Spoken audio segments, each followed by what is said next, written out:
Hello, I'm Dan Alexander. Thanks for joining me on another one of my webcast episodes here. I hope you're using these. Don't listen to the anti-science people. It's a crazy, dangerous world out there. I'd like to talk to you this evening for a few minutes with some additional thoughts I've had about gain structure and how it relates to the recording situation. Now, here's a couple of Penny and Giles fader front panels. Now, I don't know if you can see this one, but the number at the top here is 0, right? And down here at the bottom, it's in infinity. Indeed, infinity awaits. Or on this on this one, it's plus 10. It's 10. Here's 0, and then there's 10 up above it. And again, it goes down to infinity. So generally, it's really not always true, but in general, when you look at how recording consoles are set up, the input channels, which are a mic or line input and which have the equalizers and reverb sends and Q sends, they use a fader that has plus 10 at the top, whereas group faders,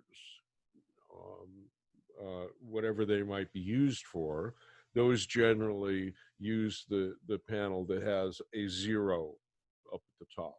So what's the difference? Well,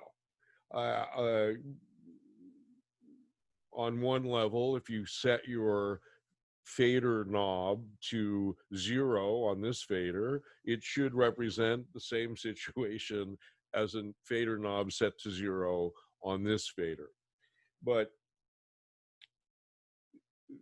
the reality is that practically speaking, it's most often beneficial to be able to simply bring the faders up all the way on your output buses, and know that that's the plus 4 0 level.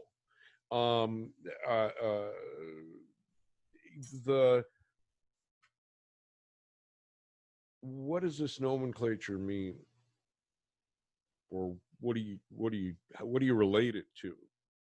Well,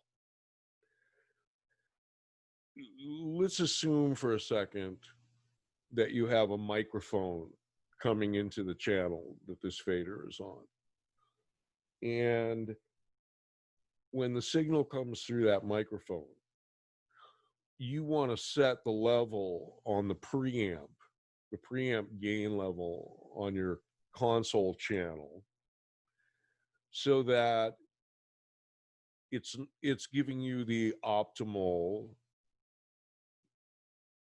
distortion and noise, but still giving you a clean microphone signal with headroom in the channel, so that if the guy, smashes his drum, instead of hitting it moderately, it'll still be reasonably clean sounding. Chances are overwhelming that when you set that gain knob at the top of your channel strip, that the fade to the right place, that the fader is going to be somewhere in this range here. It's not going to be way down here. If it's way down here, you've set the level on that channel too high.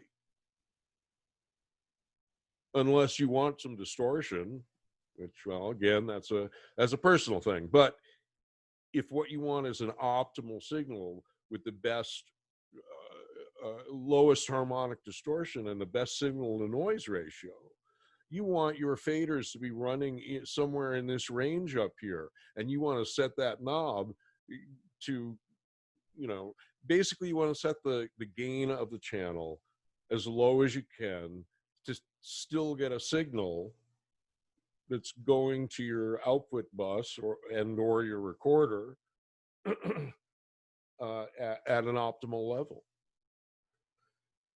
So what's this translate to?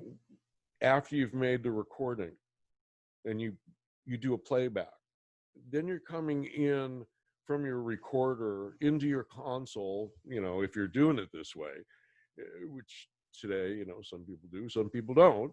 If you're bringing that signal into your console line inputs,